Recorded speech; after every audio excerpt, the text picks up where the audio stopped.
Hey guys, what's up? As we mentioned in our last episode with Drew Dudley, we had a little bit of an extra conversation with him following the normal interview where we dove into him having bipolar disorder. So Drew sat down, talked with us about how it's helped shape his life and how he's gone through life with having bipolar disorder.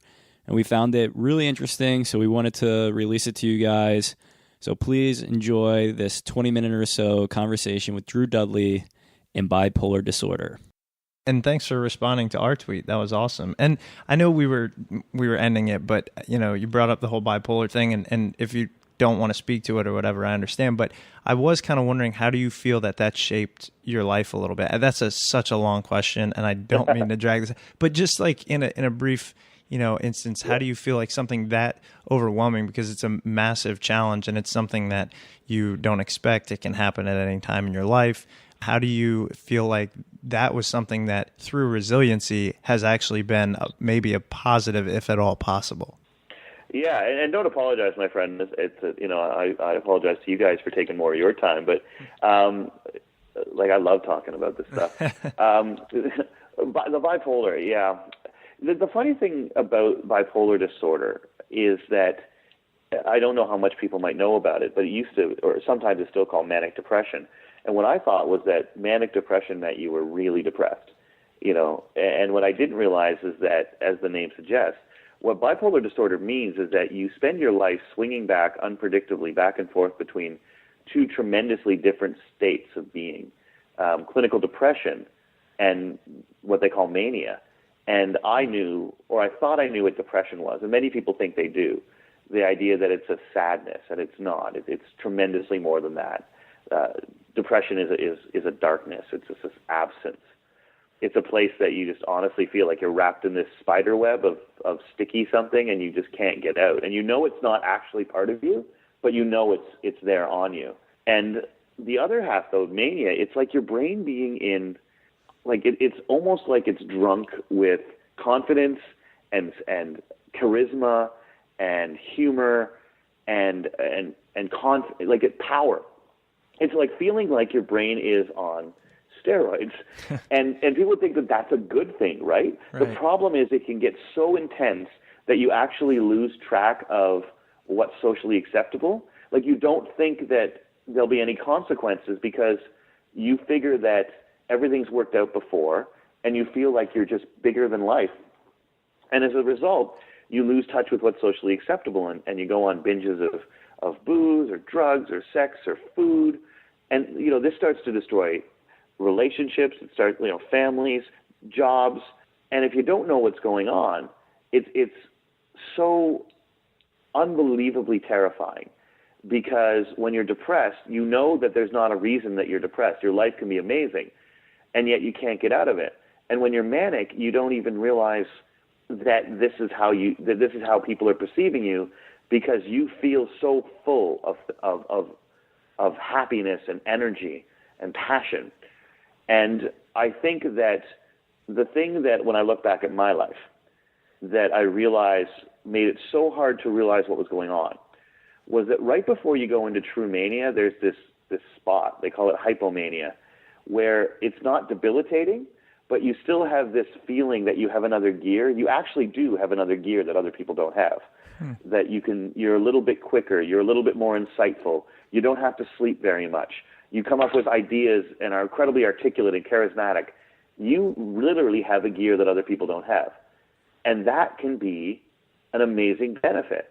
And looking back at my life and winning, being valedictorian and playing football and getting all the grades and getting the scholarships and starting all the charities and all of these things that came to me relatively easily, I now realize that the disease played a huge role in my ability to do those things.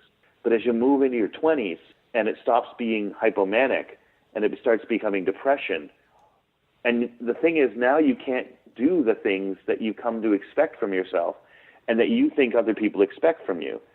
So all of a sudden, the things that you think define you, not only can you not do them, but they seem like they're this cloud looming over you. And that can be such a burden to bear. So much of what I did that allowed me the opportunity for people to look at me and say, oh, there's a leader in the traditional sense. He started this, he ran this, he won that. That was the disease. The darkness that came and made me feel as if I wasn't me anymore, and led to so many things that, damaged me and people I care about. That was also the disease. And sometimes what happens is that person you are when you're hypomanic, you feel like you can never be better than that guy. Like, that's as smart as you'll ever be, and as insightful as you'll ever be, and funny and appealing. And in order to get rid of all that darkness, that depression, to say goodbye to it, you also have to say goodbye to that guy. And sometimes you convince yourself that you need him, right? That just until things at home get better, or just until things at work get better. And that's why, I like to talk about this, because I want people who love people with mental illness and who become so frightened and frustrated by the fact that sometimes we'll stop doing the things that we know make us better.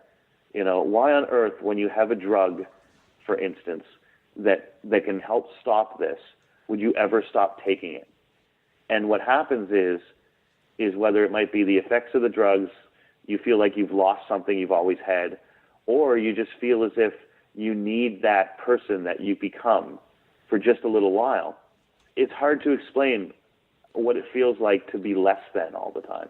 Yeah. Like, if you think that this is the greatest person you can be, and that being treated takes that person away, you spend your whole life feeling as if you could be more and you're not. And you know that trying to become that person again can be so damaging, but sometimes this world pushes us and says, well, the money you make is tied to how great you are, and you're settling for less. So go be that guy again. And it's tremendously damaging, and it makes you feel as if you're letting down your friends and your family and the people who care about you, when the true way of letting them down is to not take care of yourself. And that's why I want to talk about it so much, because I didn't want to say anything, because my students used to call me Superman. My girlfriend used to call me Superman. All this stuff I like to talk about, I thought that was who I was. And if I wasn't Superman anymore, then who was I? And to come out and say, well, Superman feels weak and can't do it anymore, I thought that I'd be an embarrassment. I thought that no one would ever hire me. I thought, who's going to listen to a guy talk about leadership who admits that there's this darkness that comes, and that there's this thing that takes over and makes him forget what's proper in the world? Who's going to listen? And so I was afraid to give up this amazing opportunity I've been given, even in the last 2 years. And I realized that there's so many people who are afraid of the same thing. And guys, I was actually backstage talking to another speaker who was talking about his battle with depression. And I said, I wish more people would talk about this, man. I wish somebody would get up and say, like I get to do when it comes to the fact that grades aren't the only thing that define you, I wish somebody would get up in front of a group of people and say that this isn't what defines you. And at that moment, the organizer came over to me and gave me my microphone and said, you're on in 2 minutes. And there I was, standing with a microphone in my hand, about to be given a stage, saying, I wish somebody would talk about it.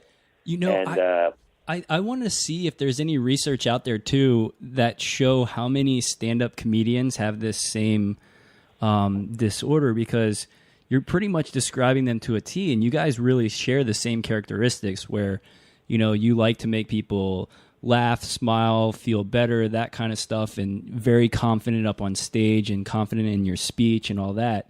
And then off stage, it's different, and there is that other side where the depression might kick in, and like stand-up comics go back to their hotel and just hang out by themselves and sit there, and they depend on that persona that gets up in front of people to keep getting by. This is really interesting. Yeah, and I mean, it's funny because my speaking heroes, when people say, well, who are your heroes as speakers, they're all comedians, because, they manage to connect with people. George Carlin is my hero. Chris Rock is my hero. Bill Hicks. Bill Hicks. These are individuals who, if I wanted to learn how to be a better speaker, because they own a stage, and not only own a stage, they own your mind while they talk. And you'll find that there's an awful lot of, and tied to mental illness, is a lot of the drug and alcohol abuse that you see, because particularly individuals who are bipolar, they self-medicate. I didn't realize that. But, when they start to fly towards mania, they'll drink. And when it goes into depression, that's where you see the amphetamines, that's where you see ecstasy. And that obviously then has a very physical and mental toll as well. which causes the spiral to keep going. There's an incredible book that came out about some of history's greatest leaders, and I forget, it might be a Special Madness but it talks about how these various leaders show various signs of mental illness. There's a documentary I saw recently that said, I think you have to be a little bit delusional to be a visionary. And what you'll often find, when I was seeking treatment for this, my doctor said, look, there's a mood stabilizer that will take away these swings, these dangerous swings in your life. But I have to tell you that sometimes people push back on this because they think that musicians and artists, what they find is that the thing that had always been there, the next brushstroke, the next note, the next line, the thing that they'd always known that just appeared, doesn't appear anymore. And they can't live without that. And she said, Drew, you say you're a speaker, and the next sentence, the next idea, the next word out of your mouth has always just come to you. Like, are you prepared for the reality that might not be the case anymore? And basically what she was saying to me was, all right, you get to live, but the thing that you live for may be gone. And I'm incredibly lucky that when I decided to take that chance and to say, look, I'm going to try to do what I can to get better and see if these meds work, it did not take away from me the thing that I love the most. But there are those people out there that it does. And for those who love them, it's like taking out the thing that you live for and saying, well, now you get to live, but for what? That like little thing that gave you that step up, that extra step. It's like watching a baseball player age. You know how it's just that fraction of bat speed that all of a sudden turns you from a superstar to that guy that people say, well, remember what he used to be? Well, that's sometimes what it's like, I think, for those of us with mental illness, is that it's all part of who we are. And we almost get addicted to the disease that can destroy us. Depression is a totally different issue in that there is nothing to that is beneficial. It just saps your will to be a person away. Right. But in my case with bipolar, there's this other side of it that says sometimes you almost think to yourself, is it worth risking the depression because of what comes on the other side? Or is it okay to be average? And I think what I'm realizing and what I'm trying to share with people, particularly who are bipolar, is when you're taken care of, you're not average. The best person you are is not the person you are when you're hypomanic. The best person you are is the one when you're taking care of yourself, because our lives are a tribute to everyone who's loved us, but only if we live them. And it's so hard, I think, sometimes for people with mental illness to step up and say, I want help, because they think it makes them weak or unemployable or an embarrassment. And that's why I almost didn't do it. When I talked about it at Queen's University, at my TEDx Queen's U talk, I had another talk ready to go. And it wasn't until I got on stage and opened my mouth that I knew that I was actually going to give the talk, because people I care about and that I love said to me, Drew, you have such a good thing going. You got this TED Talk that's getting, 20,000 hits, and God knows it ends up on TED and gets 300,000.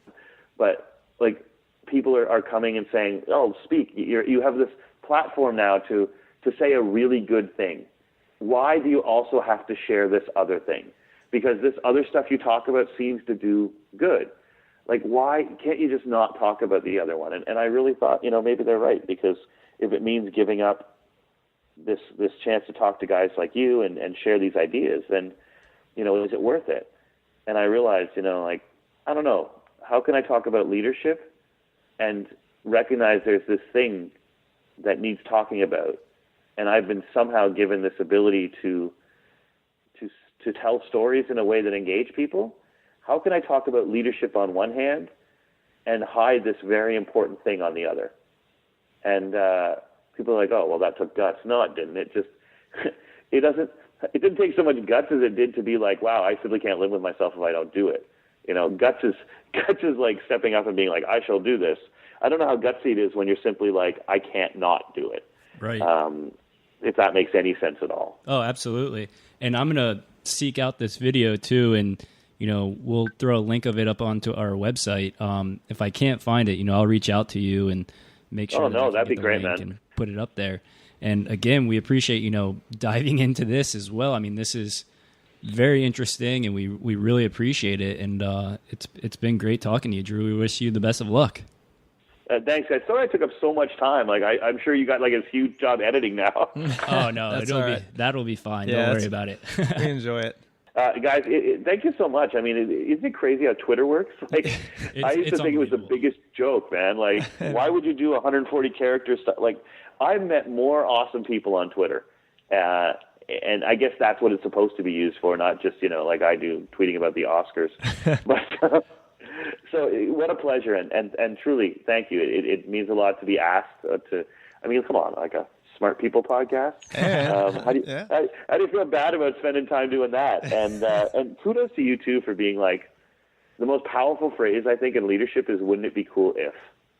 And it's why I think pictures of beer and friends should be mandatory, because more "Wouldn't it be cool ifs" come out over that than anything else. And it seems to me like this was your.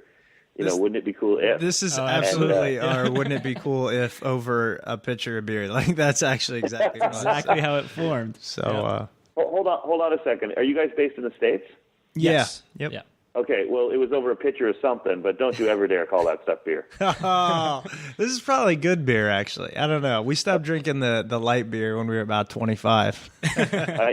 I hate to tell you guys, but if it's American beer, it's all light beer. It's all light beer. I got it. Oh, Canada, long live!